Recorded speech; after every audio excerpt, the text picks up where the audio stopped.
For the last time, your grass cannot exceed 4 inches in height. This is clearly stated in Section 7, Paragraph 3 of our community bylaws. I stood there, covered in mud up to my elbows, sweat pouring down my face after spending the morning digging out my pond, while this woman, this complete stranger, screamed at me about grass length on my own damn property. "Ma'am," I said as calmly as possible, "I think there's been a misunderstanding. This isn't part of your HOA." She looked at me like I'd just told her the earth was flat. Her perfectly highlighted blonde bob didn't move an inch as she shook her head. She was probably in her early 50s, dressed in crisp white capris and a pink polo shirt with the Whispering Pines Community logo embroidered on the chest. "Don't be ridiculous. All properties in this area are part of Whispering Pines." She gestured vaguely to the surroundings. "And as president of the Homeowners Association, it's my responsibility to ensure compliance." I took a deep breath. "No, actually, this is unincorporated county land. I own 50 acres here. Your subdivision ends at that line of trees." I pointed to the edge of my property where a neat row of developments began about 100 yards away. Her eyes narrowed. "We'll see about that. I'll be reporting this to the board, Mr. Carson, Mike Carson." "Well, Mr. Carson, expect to hear from us formally." She turned on her heel, her immaculate white sneakers somehow navigating my muddy driveway without getting a speck on them. That was my introduction to Karen Westfield, HOA president and self-appointed dictator of Whispering Pines. I didn't know it then, but this woman was about to make my life hell, and eventually give me the most satisfying revenge of my career. I bought this place 6 months ago after my divorce was finalized. 20 years of marriage ended with a text message and an empty closet. Sarah got the house in the suburbs, most of our savings, and apparently our mutual friends. I got freedom, my truck, and enough money to make a down payment on 50 acres of neglected farmland with a small house that needed work. It was perfect. The property had an old barn, a natural pond, and backed up to state forest land. As the regional wildlife commissioner for the state, I couldn't have designed a better spot. My plan was to restore the natural habitat, create a model of sustainable land management, and finally live the life I'd spent decades helping others achieve. The house itself wasn't much. 3 bedrooms, outdated kitchen, solid bones but needing cosmetic updates. The land was what I'd fallen in love with. Rolling hills, mature oak trees, a mix of forest and meadow. In the mornings, deer grazed at the edge of the pond. Turkeys strutted through the tall grass. It was peaceful in a way I hadn't experienced in years. That peace lasted exactly 3 weeks before Karen showed up. "Amigo, you have a very beautiful property here," Hector said, walking the perimeter of the old barn with me. His construction company came highly recommended, and I needed help transforming the barn into a combination workshop and guest quarters. "Thanks. It needs work, but that's part of the appeal." Hector nodded, making notes on his tablet. "The foundation is good. Structure is solid. We can do nice things here." He glanced toward the subdivision visible through the trees. "But I should warn you, senor." "About what?" "La Señora Loca." He nodded toward Whispering Pines. "The crazy lady. She runs the neighborhood over there. Very, how you say, particular." I laughed. "Yeah, we've met. She thinks my property is part of her kingdom." Hector made the sign of the cross. "Be careful, Mr. Mike. She has made many problems for people. Last year we did work for a family in that neighborhood. She made us redo the paint color 3 times, even though the homeowners had already approved it. Well, she has no authority here. This isn't part of her HOA." Hector gave me a look that suggested I was being naive. "Authority is not always about what's legal, you know? Some people, they make their own authority." As if summoned by our conversation, a patrol car pulled into my driveway. I recognized it immediately and felt myself relax. "Tom, perfect timing," I called, as my old friend stepped out of the sheriff's cruiser. Tom Ramirez and I had gone to high school together, lost touch during college, then reconnected when I moved back to the area for my job 10 years ago. He'd been the one to tip me off about this property going on the market. "Just checking in on the county's favorite new resident," Tom said, shaking my hand, "and making sure certain neighbors are behaving themselves."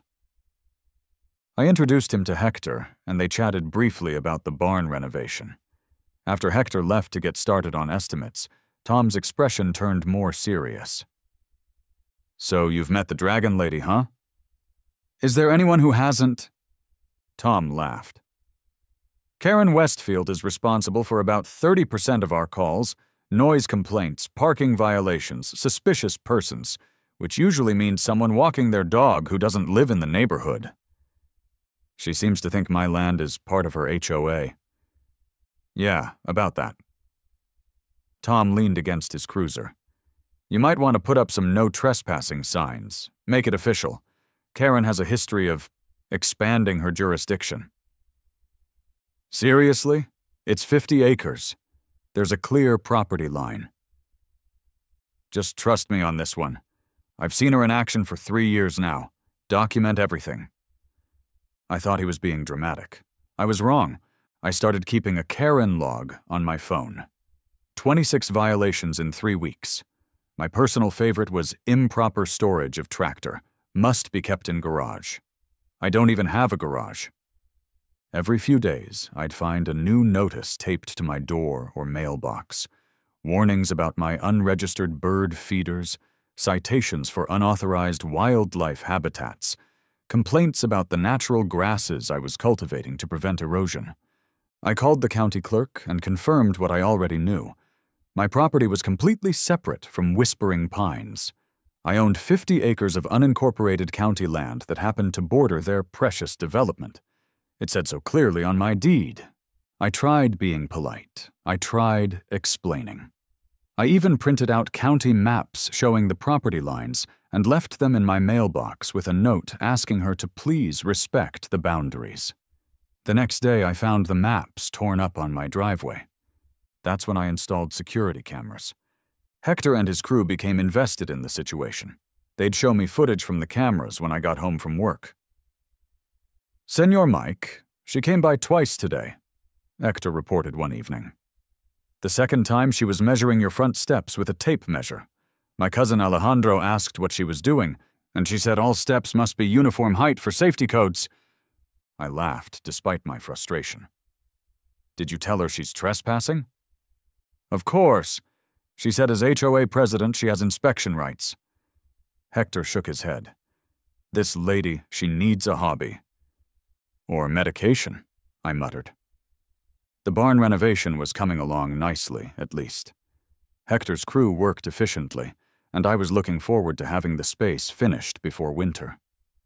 The land restoration was progressing, too.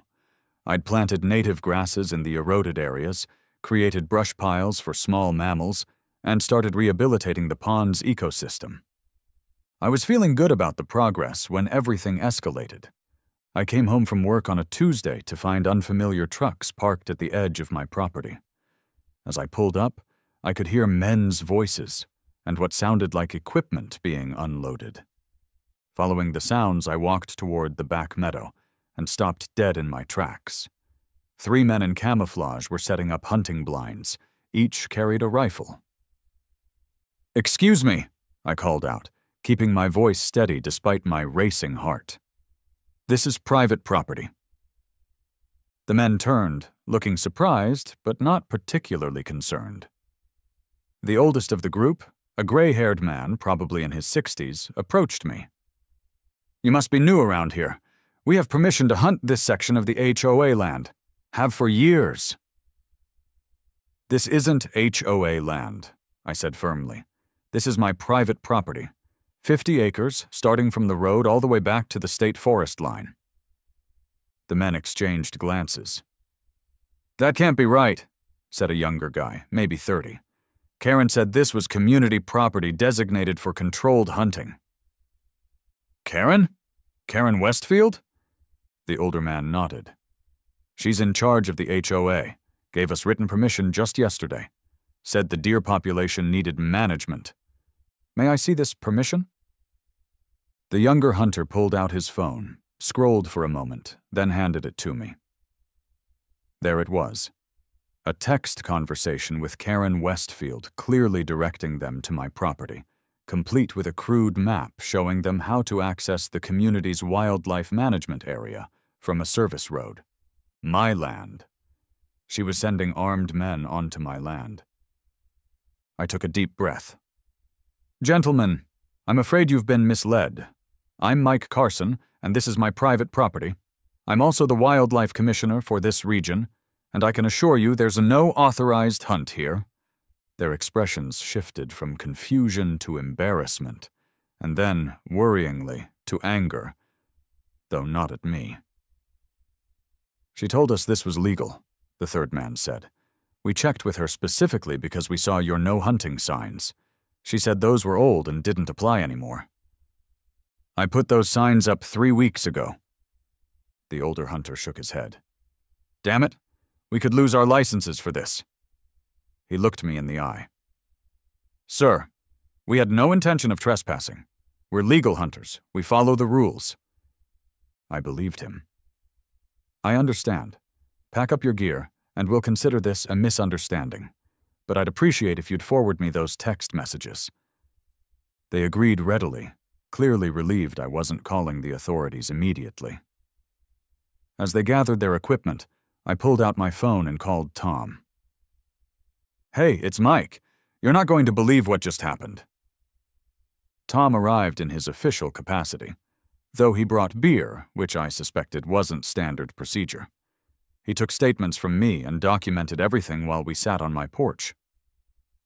So, let me get this straight, he said, reviewing his notes. She specifically directed these guys to hunt on your property, told them to ignore your no-hunting signs, and provided them with access instructions. Exactly. She called it the Community Wildlife Management Area. Tom whistled. That's not just trespassing. That's reckless endangerment, possibly criminal mischief. We could be looking at multiple charges here. I took a long pull from my beer. What are my options? Officially, I recommend filing charges.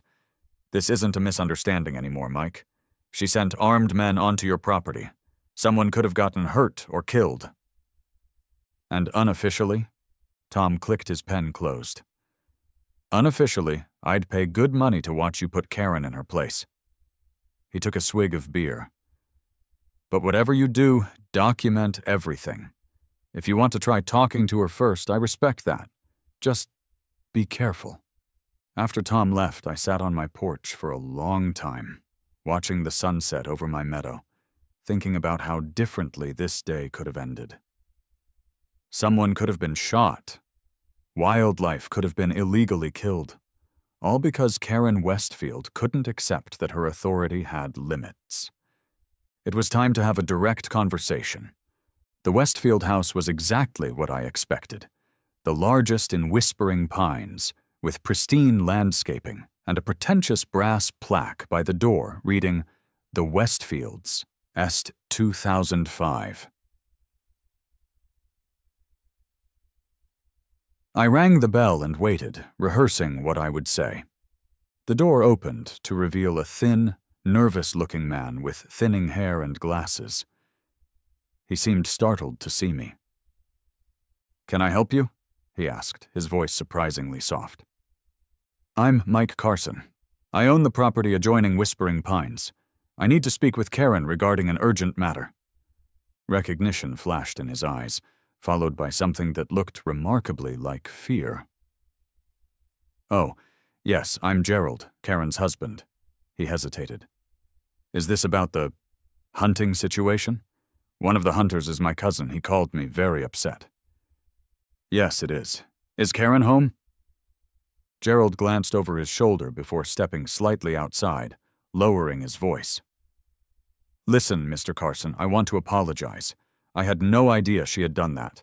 It's completely unacceptable and—" "Who is it, Gerald?" Karen's sharp voice cut through his apology as she appeared behind him. Her eyes narrowed when she saw me. "Mr. Carson, I see you've met my husband." Gerald immediately stepped back, all contrition vanishing from his expression. I almost felt sorry for him. "Mrs. Westfield, we need to talk about what happened today. You sent armed hunters onto my property. You instructed them to ignore my no-hunting signs." "Our community has a wildlife management program," she said dismissively. "The deer population requires culling." "On your community property, perhaps, not on my private land." Karen crossed her arms. "That area has always been part of our management zone." "No, it hasn't, because until 6 months ago it was owned by Jim Berkeley, and before that, the Morrison family. It has never been part of Whispering Pines." "Well, it affects our community," she snapped. "Those deer come into our yards, eat our plants. The turkeys make a mess. It's a nuisance. That doesn't give you the right to send hunters onto my land. You put lives at risk today." "Don't be dramatic." I felt my temper rising, but kept my voice level. "Mrs. Westfield, I'm trying to handle this reasonably. Please stop entering my property. Please stop leaving notices. Please stop acting as if you have any authority over my land.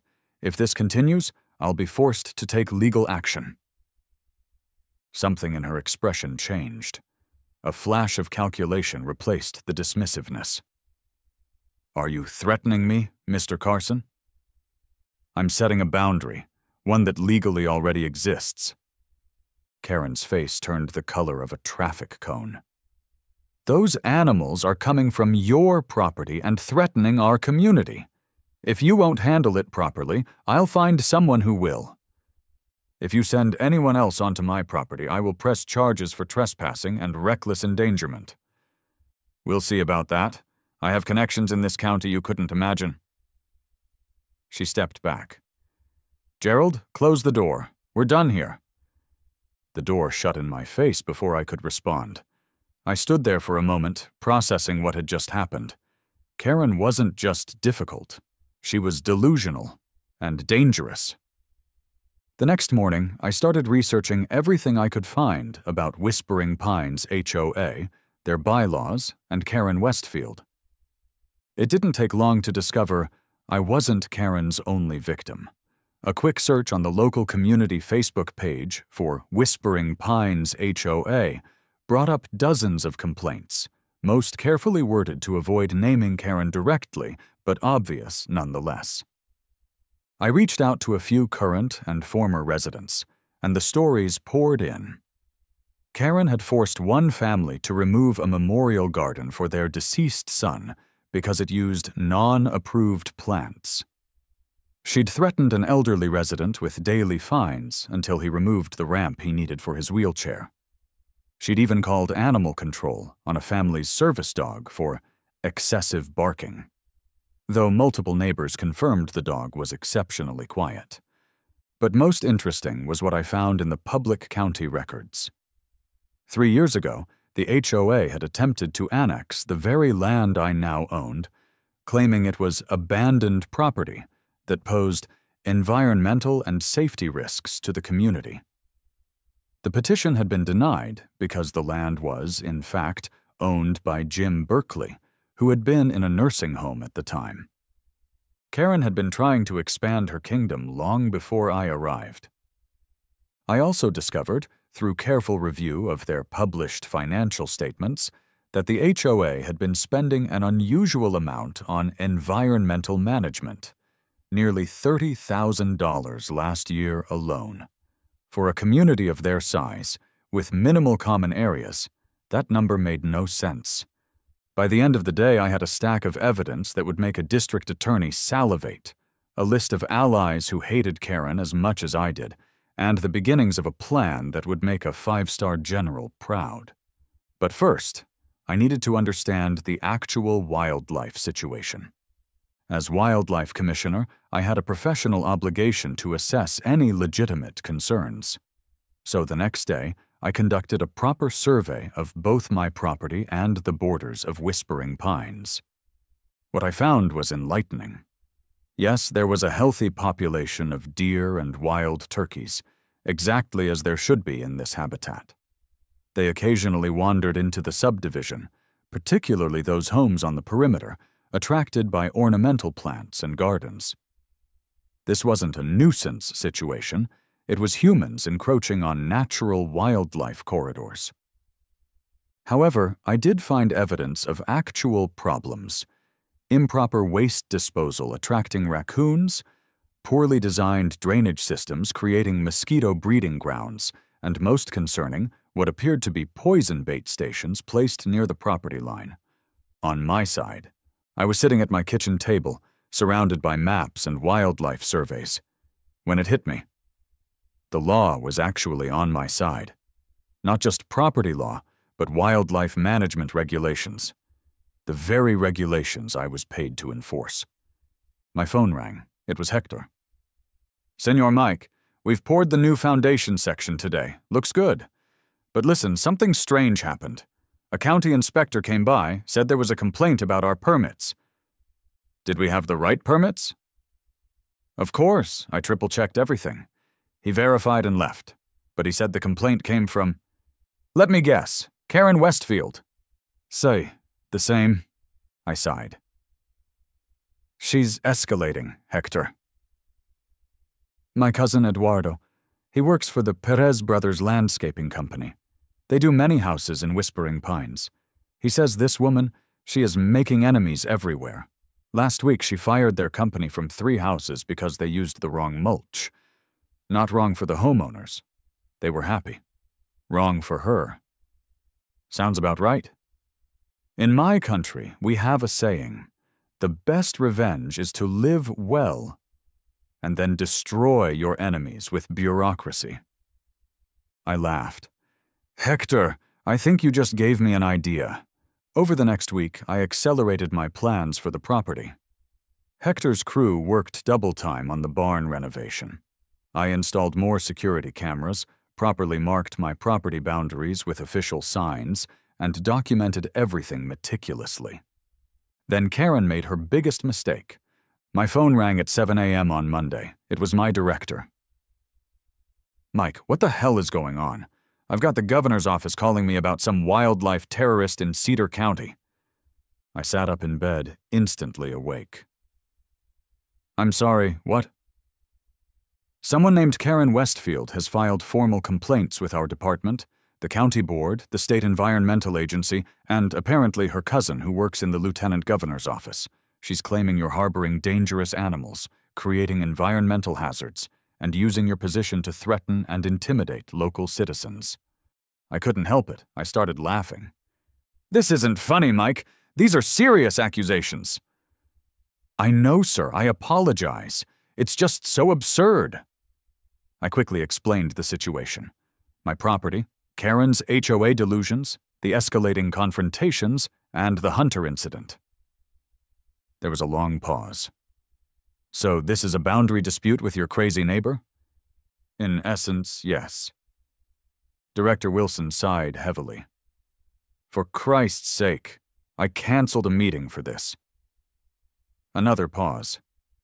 "However, now that formal complaints have been filed, we need to follow protocol. You'll have to conduct an official assessment of the wildlife management situation affecting both properties." I sat up straighter. "Both properties?" "Yes. Since the complaint specifically mentions wildlife crossing between your land and the HOA property, you'll need to evaluate the entire affected area." "I understand, sir." "And Mike?" "Yes, sir." Director Wilson's voice softened slightly. "Look, I know this is bullshit, but do the assessment, dot the I's, cross the T's, and Mike?" He paused. "Make it thorough." I hung up the phone feeling lighter than I had in weeks. Karen had just handed me the keys to the kingdom. She'd forced my department to give me carte blanche to do exactly what I needed to do, officially. The official assessment began 2 days later. I brought Jim Reeves, our department's environmental engineer, and Sarah Chen, our legal compliance specialist. We arrived in marked state vehicles, wearing our official department jackets, carrying tablets and professional equipment. It was glorious. "This is where the property line runs," I explained, showing them the survey markers. "As you can see, the HOA fence actually encroaches about 8 feet onto my property here." Jim marked it on his tablet. "That's significant. And this drainage system they've installed, it's diverting water from what looks like protected wetland areas. That was my assessment as well." Sarah was reviewing documents. "According to county records, they never filed for permits to modify this water flow. That's a violation of State Code 352.11. We continued our assessment, meticulously documenting every issue we found. We were about an hour in when a white SUV screeched to a halt at the edge of my driveway, and Karen emerged, looking like she might spontaneously combust. "What do you think you're doing?" she demanded, storming toward us. I maintained my professional demeanor. "Official wildlife and environmental assessment, ma'am, in response to concerns raised about interactions between Whispering Pines and adjacent properties." "Concerns I raised about you," she sputtered. "You can't investigate yourself." Sarah stepped forward. "Actually, Commissioner Carson is the authorized officer for this district. We're conducting this assessment under state authority." She handed Karen a formal notice. "This document outlines the scope of our investigation and your rights as a complainant." Karen glanced at the paper, then crumpled it in her fist. "I want to see your credentials, all of you." We calmly produced our state IDs. As Karen was scrutinizing them, Tom's sheriff cruiser pulled up. "Got a call about suspicious persons," he said, climbing out. He was clearly fighting to keep a straight face. "Someone reported state officials trespassing." "That was me," Karen snapped. "They're here without proper notification." "Actually," I said, "a certified letter was sent to the HOA address 3 days ago, as required by state law." "I never received any letter." I pulled out my phone and showed her the delivery confirmation, complete with Gerald's signature. Karen was screeching into her phone while Tom and I leaned against his cruiser, drinking coffee. "Ma'am," Tom finally said, "he literally has more authority here than I do. Wildlife Commissioner outranks Sheriff in matters of environmental assessment. Our assessment continued for 3 days. We found multiple violations: improper chemical use near water sources, unauthorized wildlife deterrent systems, and most damning evidence of systematic poisoning of nuisance animals that was affecting the entire local ecosystem. On the final day, I made the most significant discovery. Behind the HOA clubhouse, partially hidden by landscaping, I found receipts in a maintenance room trash can. I held up the receipt from Cedar County Pest Control. Paid for by the HOA, signed by Karen, with the description, "Removal of vermin from community property and adjacent lands." Adjacent lands, my land. Later that afternoon, I ran into the hunters from the previous incident. They were leaving Gerald's house as I was documenting the encroaching fence line nearby. "Mr. Carson," the older hunter called out, approaching hesitantly. "I wanted to apologize again for what happened. We had no idea." "I appreciate that, sir. Actually, I have a few questions, if you don't mind. It's part of my official assessment." The hunters exchanged glances but agreed. What they told me confirmed my suspicions. Karen had been organizing unauthorized hunting on my property for years, even before I owned it. She had specific instructions for the hunters: where to enter, where to set up blinds, which animals to target. She'd told them explicitly to ignore any posted signs. "She said the signs were put up by trespassers trying to claim the land," the younger hunter explained. "That it was all legally part of the HOA common area." "And you believed her?" The older hunter removed his cap, running a hand through thinning hair. "Karen's been running things around here for a long time. Nobody questions her." I showed them my state ID. "I'm the wildlife commissioner for this district." The hunter's face went pale. "You're saying we could have lost our hunting licenses?" I nodded. "And faced criminal trespassing charges." Son of a bitch. She told us it was all HOA land. By the time our assessment was complete, we had documented 17 distinct violations of state environmental regulations, 9 potential criminal charges, and enough evidence to shut down Karen's reign of terror permanently. It was time for the finale. The emergency HOA meeting was called for 7 p.m. on Thursday at the Whispering Pines Community Center. Karen had advertised it as an urgent discussion of the dangerous wildlife situation threatening our community. I arrived 15 minutes early, parking my official state vehicle prominently at the entrance. I wore my full uniform, something I rarely did, and brought a professional presentation setup. The room was nearly full when I walked in. Conversations stopped, heads turned. Karen, who was arranging papers at the front table, looked up and froze. "Wildlife Commissioner Carson," I announced, placing my state badge and ID on the table. "I believe you've been expecting me." Karen recovered quickly. "This is a private HOA meeting. You are not a resident." "I'm here in my official capacity, Mrs. Westfield, as the author of the wildlife management assessment you requested." I connected my laptop to their projector. "I understand this meeting is to discuss wildlife concerns affecting Whispering Pines. That's exactly why I'm here." Before she could object further, residents began asking questions. Was there really a dangerous wildlife situation? Were the rumors about poisoned animals true? What was happening with the hunting program?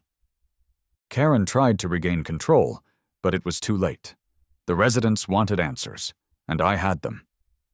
"If I may," I said, addressing the room, "my department has completed a thorough assessment of the wildlife management situation affecting Whispering Pines and surrounding properties. I'd like to present our findings." Someone called out, "Let him speak, Karen." Others joined in, and reluctantly, Karen stepped aside. I began my presentation professionally, explaining the natural wildlife patterns in the area, the actual versus perceived risks, and proper management techniques. Then I clicked to the more damning slides. "This is the GPS overlay showing property boundaries." Murmurs erupted as the red line clearly showed how far the HOA had overstepped. "And this," I continued, "is the state statute regarding encroachment penalties." More murmurs, now with gasps. The dollar figures were impressive. I showed them the evidence of improper chemical use, the unauthorized hunting program, and the environmental damage caused by their poorly designed drainage system. With each slide, Karen seemed to physically shrink. "Most concerning," I said, displaying the pest control receipts, "is the systematic poisoning program that has been ongoing for at least 3 years. These chemicals are restricted for good reason. They've affected the entire local ecosystem, including protected species." A woman in the front row raised her hand. "Are we liable for this, as homeowners?" "The HOA is certainly liable," I confirmed. "And as HOA members, you share that liability. However, it appears these actions were taken without proper board approval or homeowner notification." All eyes turned to Karen. This is a vendetta," she sputtered. "He's lying." From the back of the room, one of the hunters stood up. "Ma'am, we showed him the texts you sent us. They came from your phone." Karen's face cycled through colors, red, purple, then a concerning shade of gray. She looked around the room, but found no allies. Even Gerald was staring at the floor, physically distancing himself from her. "I was protecting our community," she said finally, her voice quivering. "The wildlife was out of control." "According to our assessment," I said gently, "the wildlife population is exactly what it should be for this ecosystem. What's out of control, Mrs. Westfield, are the unauthorized actions taken in the name of the HOA." The meeting dissolved into chaos after that. Homeowners demanded Karen's resignation. Emergency motions were proposed to stop all current environmental management activities. Someone suggested a special audit of the HOA finances. Within an hour, Karen had been voted out as president.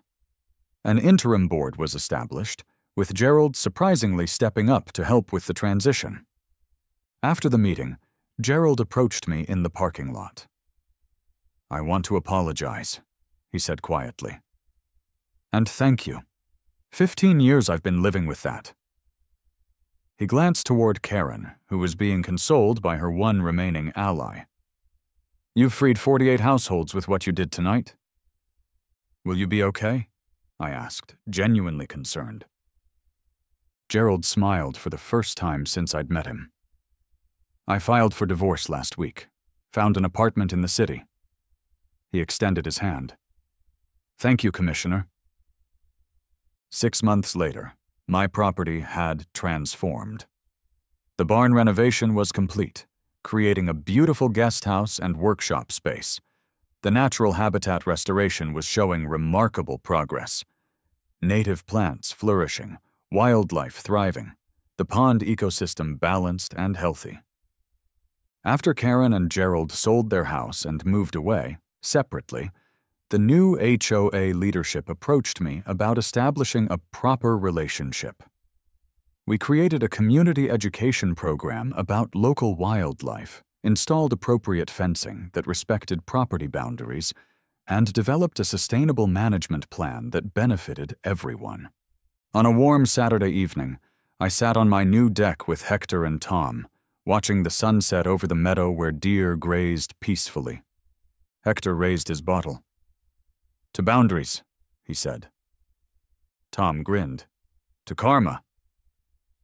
I looked out over my land, at the property line now properly marked with friendly signs rather than Karen's threatening ones.